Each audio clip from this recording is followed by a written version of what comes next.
Ok, bonsoir à tous. Après la légère interruption qu'on a eue, j'ai donc relancé. Donc on va prendre quelques secondes, le temps que nous nous retrouvions, pour pouvoir échanger, je l'espère, maintenant jusqu'à la fin, au sujet de ce qui nous plonge dans une rare contrition, dans une profonde tristesse. Nous parlions de Hamidou, ce chevalier de la craie qui a servi son pays avec abnégation dans la souffrance, dans l'abandon du pays qu'il servait, dans le mépris du pays qu'il servait. Mais il a formé des Camerounais. Il s'est occupé des Camerounais.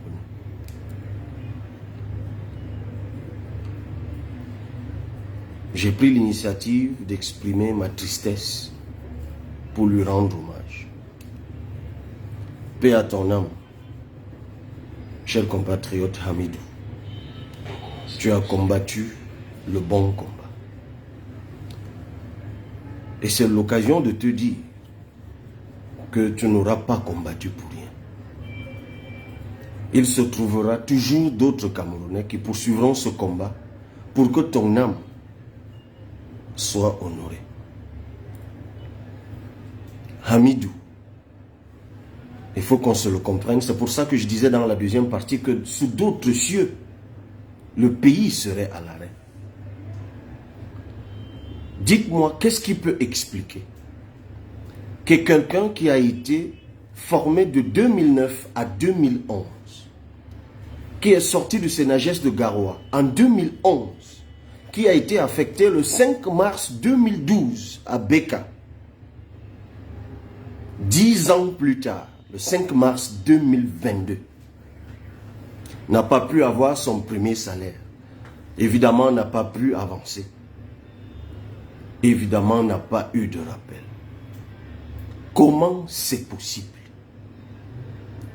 Dans un pays qui ne gère même pas 400 000 agents publics. Comment c'est possible? Dans un pays où, dit-on, d'autres ont réussi à s'octroyer des centaines de salaires par mois. Dans un pays où d'autres gagnent, déchargent, décaissent quand ils veulent le salaire que Hamidou attendait multiplié par 1000, voire 2000, voire plus. Voilà le pays dans lequel nous sommes. Voilà le pays qui, moi, m'a révolté. C'est pour cela que je me suis levé dès mes 24 ans. Et que j'avais dit, même si je n'ai pas la force, même si je n'ai pas les moyens de mettre fin à cela, je combattrai quand même. Ne serait-ce que par ma voix. Et que ceux qui accepteraient de m'accompagner me suivraient. Voilà de quoi on parle. Voilà ce pays où les gens font des gros discours. Voilà ce pays où les gens sont dans des palais cossus. Voilà ce pays où les gens se gonflent le torse dans la rue. Ce pays où les gens veulent se faire respecter. Je suis ceci. Je suis président. Je suis ministre. Je suis directeur. Je suis ceci. Et qui vont suite à ce drame raconter un tas d'âneries, de bêtises sur les réseaux sociaux, sur les plateaux de télé, de radio, tout ce qu'ils veulent. Pour vous expliquer que c'est normal. Que c'est normal. Ils viennent de se goberger en centaines de milliards pour la fameuse CAN. Excusez du peu. Mais Hamidou, affecté dans le Pharo. C'est dans le Pharo, chef-lieu poli. Beka, je connais, frontalier du Nigeria. Il est mort au Nigeria d'ailleurs. Tout un symbole, je le disais tout à l'heure.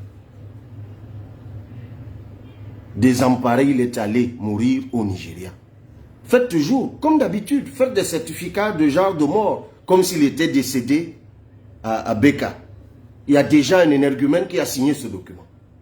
Sous la pression de je ne sais quel coup de fil à Yaoundé. Pour masquer je ne sais trop quoi. Il a signé ce truc-là. Déjà. Mais ça, c'est pas important. Ce qui est important, c'est ce qui va suivre.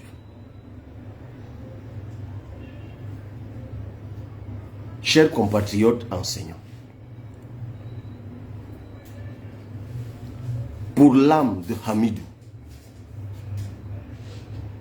vous devez mener ce combat jusqu'au bout. Menez ce combat jusqu'au bout. Je ne vous parle pas ce soir comme un leader politique. Non. À votre adresse, j'ai fait une publication récemment qui a heurté d'entre vous. Je le regrette d'ailleurs, parce que le but pour moi, c'était de vous dire que regardez bien dans quelle direction vous devez travailler. C'est le député qui vous parle. On est député de la nation. Quand vous le voudrez, d'ailleurs même quand vous ne le voudriez pas, c'est notre job, c'est notre travail. Moi, je serai à vos côtés. C'est pour ça que j'ai demandé à celui qui est actuellement, honorable François Biba, qui est vice-président de la commission éducation à l'Assemblée, de prendre ce dossier et d'en faire une priorité. De saisir les ministères concernés et tout ce qu'on veut. Mais au fond, quelle inhumanité! Quelle inhumanité de se retrouver là. C'est pas comme si on était étonné. Hein? C'est pour cela que je salue les enseignants. En vous le disant, je suis un produit un peu de votre souffrance. Mon père, retraité maintenant, il est très malade, était enseignant. Lorsqu'il a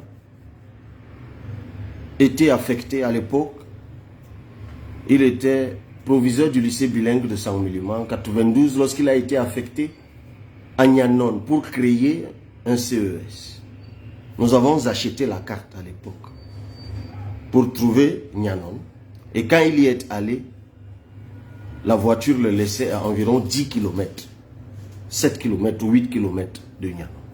Nous n'avons pas pu aller avec lui parce que l'aîné que je suis passé en classe de 5e. Il y est allé. Il était le tout premier fonctionnaire. Et il allait de maison en maison. Et plusieurs années plus tard, la cuvée d'élèves qu'il avait formée dans cette souffrance, ils sont allés lui rendre visite au village pendant sa retraite. C'est la seule fois que je voyais mon père en larmes. Parce qu'il se disait au moins,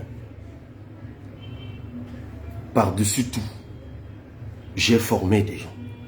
Certains étaient magistrats, médecins, d'autres venaient de la diaspora. Et je crois que c'était la seule expectative qu'avait Hamidou.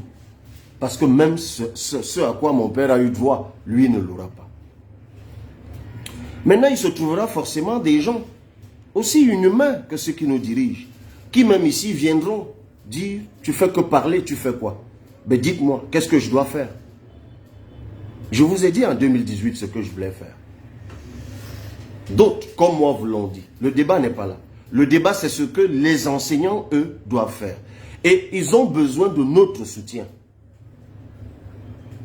Je vous ai parlé de mon père. Mon épouse est enseignante. 3 de mes frères et sœurs sont enseignants, dont l'un, d'ailleurs, en service à Poli. C'est pour ça que je vous parle du Pharo. Je sais très bien de quoi je vous parle. Tous professeurs de lycée.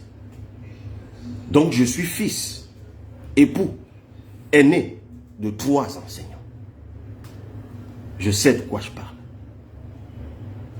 Je sais ce que c'est que d'attendre le premier salaire. Je sais ce que c'est que d'être affecté. Parce que je ne vous dis pas combien de temps, chacun d'entre eux, ceux dont je viens de citer les noms, pendant combien de temps ils ont attendu leur salaire.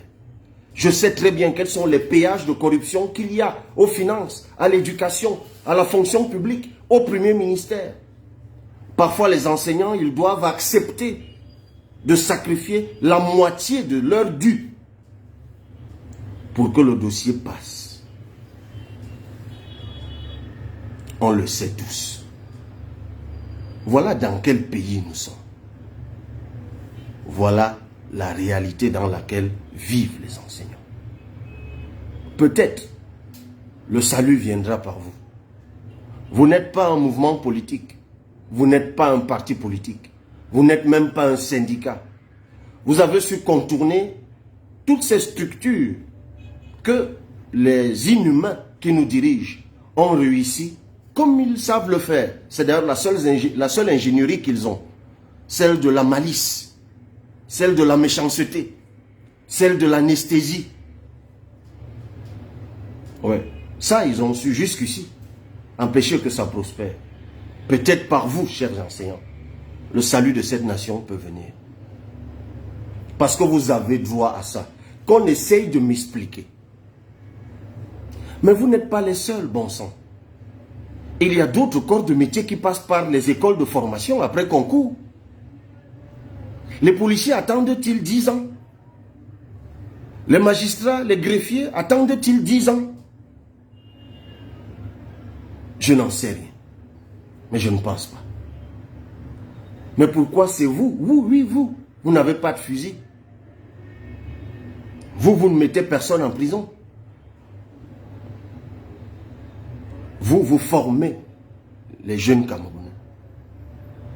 Qu'est-ce qui explique que vous ne puissiez pas, vous passez un concours, vous faites 3 ans de formation, 5 ans de formation, et qu'à l'issue de cette formation, on vous a vu venir, on vous avait donné tous les documents.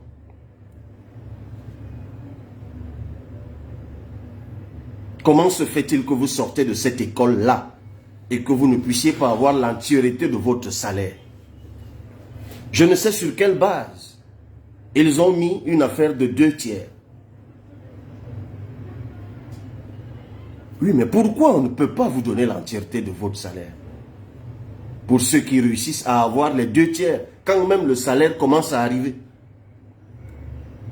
Qu'est-ce qui explique que les avancements ne soient pas automatiques? Qu'est-ce qui explique que les reclassements ne soient pas automatiques? Qu'est-ce qui explique qu'on ne puisse pas faire de regroupement familial pour ceux qui forment nos enfants? Qu'est-ce qui explique qu'on leur fasse des grèvements fiscaux bidons, totalement bidons, qu'on ne pourrait faire à personne d'autre, à ceux qui forment nos enfants? Et là, nous ne parlons que de la condition de l'enseignant, du primaire. Ah tiens, là on parle du secondaire. Si on ouvrait le dossier du primaire, ceux-là qui forment les tout petits,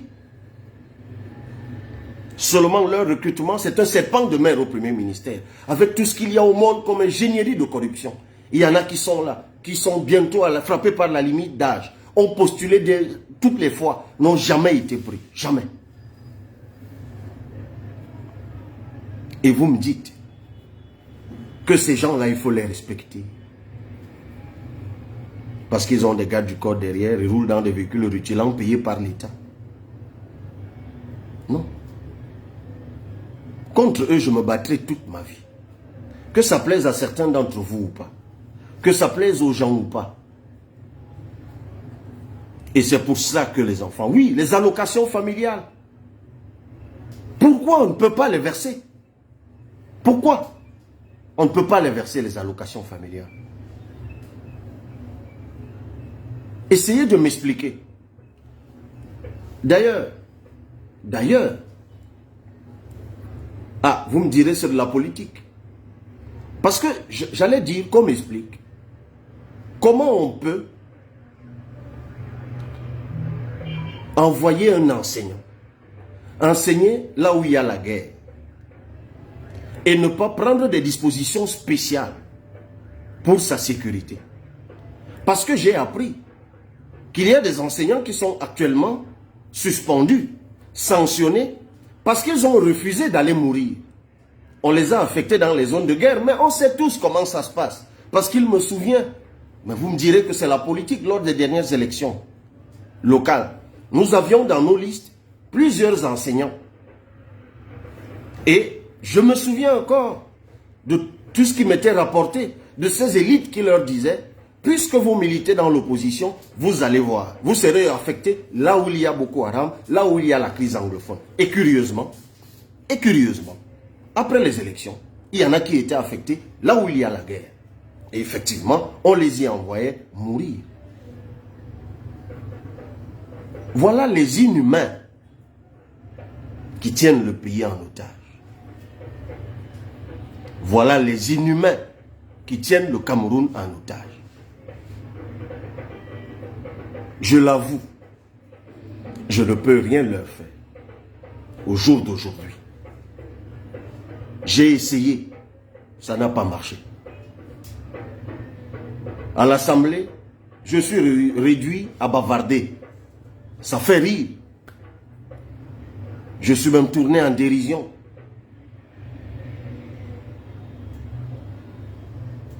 Mais vous êtes encore mieux que moi, chers enseignants. Tenez bon. Vous êtes en train de vous montrer plus puissants, plus efficaces encore que nous les politiques. Tenez bon. Et je ne connais pas un seul, là, à l'Assemblée nationale, qui ne vous soutiendrait pas. Parce qu'ils sont nombreux encore là-bas, comme moi. Eux doivent envoyer leurs enfants dans les lycées où vous enseignez. Parce que la plupart de ceux qui nous dirigent là-haut, là, je ne parle pas du ciel là, mais enfin, ils se prennent aussi pour des gens qui vivent dans le ciel, justement. Vous savez, ils sont méprisants parce que leurs enfants ne vont pas dans le public. Je doute que le ministère des enseignements secondaires ait un seul de ses enfants dans une institution scolaire ou académique publique. On sait tous où sont formés leurs enfants. Ils sont ici. Ils dirigent le secteur public du Cameroun. Mais souvent, leurs enfants sont dans les collèges confessionnels et privés qui coûtent des fortunes. Quand leurs enfants ont le bac, c'est eux qui dirigent le Cameroun. Ils créent des universités qui sont complètement exsangues. Aucun de leurs enfants ne va dans ces universités. Non. On le sait, non? Ils sont tous diplômés de Harvard, de Sorbonne, de tout ce qu'on veut. Mais comment voulez-vous qu'ils soient sensibles à nos problèmes? Lorsqu'ils tombent malades, ben, ils s'en vont à l'étranger. Ou dans des établissements sanitaires privés qui coûtent des fortunes. Comment voulez-vous qu'ils soient sensibles? Comment voulez-vous? On est tous au courant de ce qui s'est passé au premier ministère. Je crois après la réunion du 17 ou du 18. La même condescendance. Depuis lors, ils ont créé là-bas un comité de suivi, un comité ad hoc, qui a un secrétariat technique, qui continue donc depuis qu'ils ont reçu le mot d'ordre de grève, qui par ailleurs, au regard de la loi portant statut des agents publics, est quelque chose de totalement légal. Mais depuis, ils ont là-bas un secrétariat technique qui tient ses réunions désormais sans associer OTS. Ils décident donc comme d'habitude. Ils ont la science infuse. Ils ont... C'est l'État, non? Qu'est-ce que vous voulez? Ils ont le monopole de la violence légitime. Ils s'en foutent. Condescendants comme d'habitude. Méprisants comme d'habitude. Qu'est-ce qui va leur arriver? Mais ils ne redoutent rien. Mais grâce à vous, chers enseignants, le problème n'est pas là. Qu'au moins, on résolve le problème des enseignants. Ils forment nos enfants. Ils tiennent le Cameroun de demain.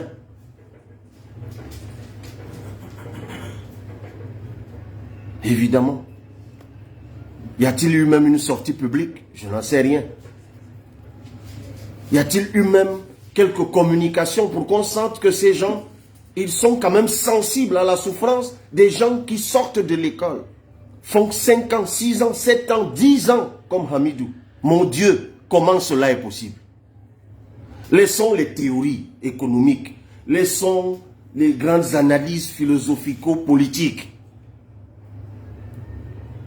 On les a vus trouver des milliards pour des sottises à bout de bras. Là, pour éponger, les enseignants vous demandent d'éponger cette dette. Leurs rappels, leurs avancements, leurs reclassements, leurs primes de suggestion, et ainsi de suite. J'ai lu le document qu'ils ont envoyé au Premier ministère. Je crois j'ai lu quelque part que c'était chiffré à 181, un peu moins de 200 milliards. Et on nous dit qu'on ne peut pas trouver ça. On nous dit qu'on ne peut pas trouver ça. On peut trouver ça. On peut trouver ça. En tout cas, nous, à l'Assemblée, la session commence dans 2 jours. On leur dira ce qu'on pense de ça. D'ailleurs, vous savez, il me souvient que l'an dernier, je crois qu'il y a eu une plénière, je ne sais plus sur quel sujet également, mais qui a fait venir à l'Assemblée les ministères là, en charge de l'éducation. Qu'est-ce que ça leur fait? Ils ont été interpellés, parfois très violemment d'ailleurs, par des députés, n'allez pas croire. Parce que sur des questions comme celle-là, éducation et tout le reste, il n'y a pas de clivage politique. Croyez-moi, lorsque le député du Faro doit prendre la parole à l'Assemblée nationale, quelle que soit sa coloration politique, il pense à ses enfants.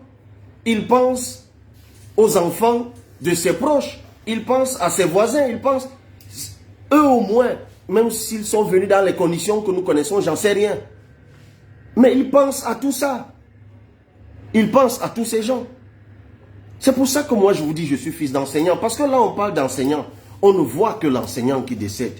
Mais derrière cet enseignant, il y a un homme et une femme. Il y a des enfants. Il y a des proches, des parents, des cousins, des cousines. C'est parfois des gens qui portent l'espérance d'une famille. Mais ces gens, ces inhumains qui nous dirigent. Je vois des critiques qui défilent. Je vois le mépris qui défile. Il se trouvera une intelligence qui me dira pourquoi tu bavardes. Oui, certainement. Il y en a même qui tournent en dérision en disant c'est l'assemblée de Facebook. Oui, mais écoutez, Hamidou, c'est la mort de Facebook. Hamidou est mort au Nigeria de Facebook. La souffrance des enseignants, c'est Facebook. Lorsque les gens souffrent, lorsque d'autres compatissent à la souffrance, il se trouve toujours d'autres inhumains qui doivent y remettre une couche. Il y en a qui estiment que crier ma tristesse, mon désarroi, comme je le fais depuis mes 24 ans dans ce pays, c'est de la récupération politique. Parce que tous les textes que j'ai publiés sur l'éducation au Cameroun, dans des pages de journaux, analysant le système éducatif camerounais, la question de l'enseignant, la question du livre, la question de l'orientation. Là, même dans l'ouvrage que j'ai publié, il y a 8 ou 10 pages sur cette question, où je dis quel est le profilage que nous donnons à l'enseignement au Cameroun. Mais moi, je suis juste venu, parce que je vais m'en aller. Continuer à arranger ma souffrance, ma colère, mon désarroi, ma tristesse. Je sais qu'un jour, ça s'arrêtera. Que l'on monte, que l'on descende, qu'il neige, qu'il pleuve, ça s'arrêtera. Mais j'ai tenu à m'exprimer pour rendre hommage à Hamidou qui est parti, en se battant pour que ça change. Et je me suis dit, c'est l'occasion de vous dire à vous, chers enseignants, bravo, courage, battez-vous. Nous, tant que nous pourrons, nous nous tiendrons à vos côtés. Nous vous accompagnerons. Nous vous épaulerons. Mais au fond, Vous faites déjà tout par vous-même. Par votre courage, par votre opiniâtreté. Vous faites tout. Ne vous laissez pas corrompre. Ne vous laissez pas mentir. Ne vous laissez pas séduire. Ne vous laissez pas intimider. Sollicitez-nous si vous en sentez le besoin. Pour ceux qui n'auront pas peur qu'on leur dise qu'ils contactent des politiques et qu'ils donnent lieu à créer des conditions de récupération politique. On n'est pas député. On n'est pas député de parti politique lorsqu'on est devenu député. On est député de la nation, c'est la Constitution qui le dit. Donc moi, comme je n'ai pas hésité à me tenir aux côtés des populations et on est en train de bagarrer dans des tribunaux, ceux qui ont été déguerpis, cassés. Tout comme je n'ai pas hésité à aller me battre aux côtés des étudiants à Menganga, à l'école de mines, ainsi de suite. J'ai vu que ça a changé là-bas. Il y a 2 ou 3 choses qui ont changé. Nous continuons à le faire. Moi, je n'hésiterai jamais. Les gens n'auront qu'à dire ce qu'ils veulent. Les gens n'auront qu'à penser ce qu'ils veulent. Ils n'auront qu'à déblatérer comme ils veulent. Mais autant que Dieu nous donnera la force de faire ce que nous pouvons faire. On ne peut pas. Je l'ai dit tout à l'heure. Qu'est-ce qu'on y peut? Qu'est-ce qu'on y peut? Il y a un moment où on décide de ce qu'il faut. C'est encore le peuple qui décide. Mais pour l'heure, nous crions notre désarroi aux yeux du monde. Nous crions notre tristesse aux yeux du monde. Nous crions notre colère aux yeux du monde. Parce que je sais qu'il se trouvera peut-être là-dedans 1 ou 2 humains encore qui pourront se dire, ok, nous nous gobergeons comme nous voulons. Quand nous devons voler pour des stades qui sont déjà abandonnés, nous nous gobergeons comme nous voulons pour des chantiers, tout le monde le sait, de la canne, qui sont déjà à l'abandon. Nous nous gobergeons comme nous voulons. Nous faisons des fonds publics ce que nous voulons. Mais nous sommes incapables de nous occuper de ceux qui forment. Mais non, qu'est-ce que je dis? Je me contredis. Ils ne se sentent pas concernés. Est-ce que leurs enfants sont ici? Évidemment, non. Pendant que Hamidou formait et était le seul cadre d'éducation physique et sportive au lycée de Beka, leurs enfants sont au lycée, je ne sais quoi, à Paris ou je ne sais quoi, à Londres ou à Washington. Donc évidemment, Hamidou, il dérange, il exagère. D'ailleurs, ils se sont entendus dire l'autre jour au premier ministère qu'ils étaient égoïstes parce qu'ils avaient les meilleurs salaires. C'est comme si ceux qui leur parlaient étaient moins payés qu'eux.